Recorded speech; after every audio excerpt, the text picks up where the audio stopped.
Pixar. Pixar villains are very complex characters, and they are often confined to nothing less than pure evil. They undoubtedly did evil deeds in their respective movies, but in the end, they are just broken characters and can justify what they did. From this terrifying red-headed child to Hitler teddy bear, there's actually more than meets the eye.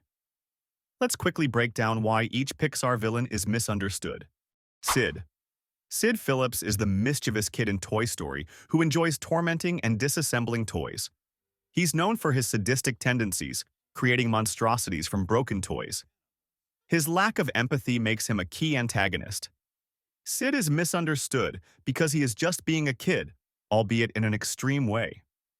You never see his parents, so it's possible he grew up without guidance, leading to curiosity and experimentation. Pixar hints he grew up to be the local garbage man, meaning he eventually sets himself up for a life of good benefits and possibly great pension. Nothing evil about that. Darla.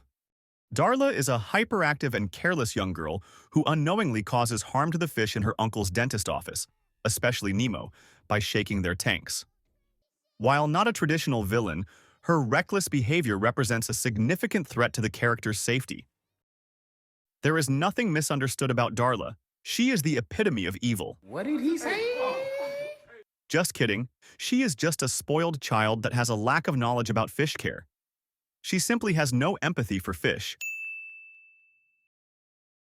Jackson Storm. Jackson Storm is a sleek, high-tech race car who represents the new generation of racers.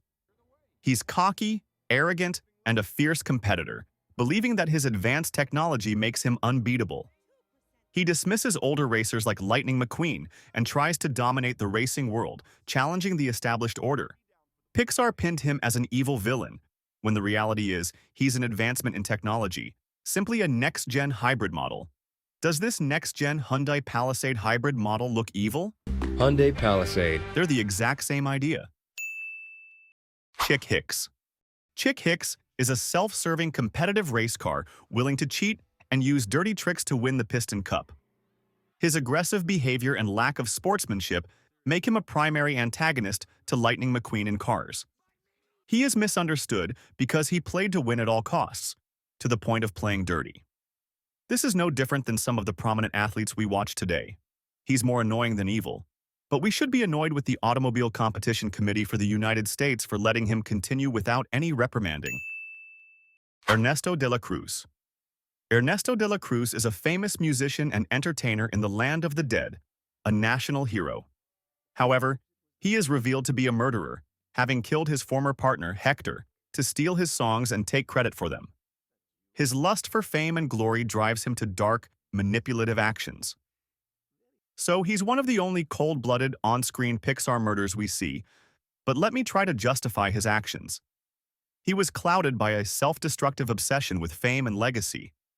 Also, his hard work needed to see an end, and whatever stood in his way was necessary. Honestly, never mind. He's really just an evil piece of Stinky Pete. Stinky Pete is a bitter and jealous toy who's never been played with. After discovering that Woody is being given away, he helps plot to keep the cowboy doll trapped in a museum, deceiving and manipulating other toys in the process. Stinky Pete's misunderstanding comes from a deep-rooted trauma of abandonment and never being a toy kids liked. His actions are based on frustrations with Woody messing up his dreams of going to Japan. And to be honest, we all want to go to Japan right now, so how can we disagree? His life was looking to get better and Woody ruined everything, so he acted accordingly. Skinner. Skinner is the main antagonist in Ratatouille. He's the scheming, egotistical head chef at Gusteau's restaurant. Skinner is fiercely protective of the legacy of Chef Gusteau, but he's also driven by greed, wanting to profit from the restaurant's brand by selling pre-packaged frozen meals. When he discovers that Remy, the rat, is the true culinary genius behind the restaurant's success, Skinner tries to exploit the situation for his own gain. Let's be clear. He started out as a head chef that wanted no rats in his kitchen.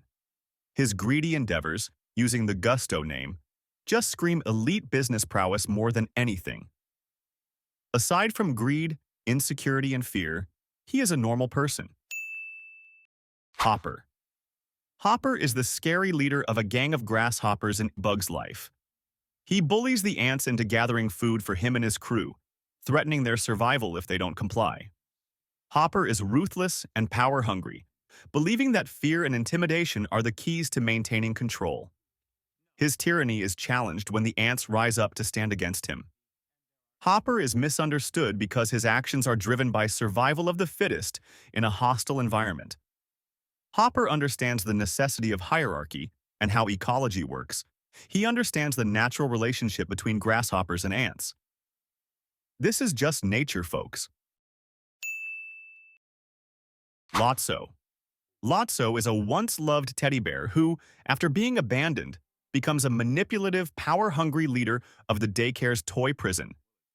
He rules with fear and control, showing the dark side of resentment and the effects of abandonment. It's hard to argue that Hitler teddy bear is misunderstood, but he had a trauma of abandonment and broken trust, so a lockdown environment gave him the control he desired. In a way, he also believes he's helping all the toys by protecting them from becoming a discarded, thrown-away toy. Gabby Gabby. Gabby Gabby is an antique doll with a broken voice box who wants to replace it with Woody's functional one. She manipulates the toys and uses threats to get what she wants, believing that obtaining a voice box will make her more loved by children. Over time, her desire for acceptance reveals a deeper sadness and loneliness. What she wants is actually what all toys want, she just goes about it in an evil, terrifying way. Along with all the evil toys in Toy Story, a history of rejection caused her to act the way she does. Randall. Randall Boggs is a cunning monster in Monsters, Inc., who is obsessed with becoming the top scarer at the company. He uses underhanded tactics, including sabotaging his colleagues and using the secret scare door network to steal energy. His rivalry with Mike and Sully escalates when he attempts to capture and silence Boo, in order to keep his secrets hidden. The highly competitive scaring industry caused him to think outside of the box and make his own advantages. He just took his work too seriously. Sully has Mike Wazowski to keep him straight. Randall has a goober named Fungus. This guy. What did you expect? Syndrome. Syndrome is a former fan of Mr. Incredible who becomes vengeful after being rejected as a sidekick. Using technology to create dangerous supervillains, he plans to manufacture a crisis to make himself the hero, seeking revenge on the superhero. He wasn't born evil, he was simply rejected by his childhood hero. His ultimate goal is to make everyone equal, not like communism, but like eliminating the extraordinariness of superheroes. He's just an angry fanboy. He just dealt with it extremely. There you have it, just a few examples of why Pixar villains are very misunderstood. Just because they are antagonists, they have reasons for why they act that way. Some reasons are not too different from how the heroes act. A lot of this is in jest, however, there's always more than meets the eye.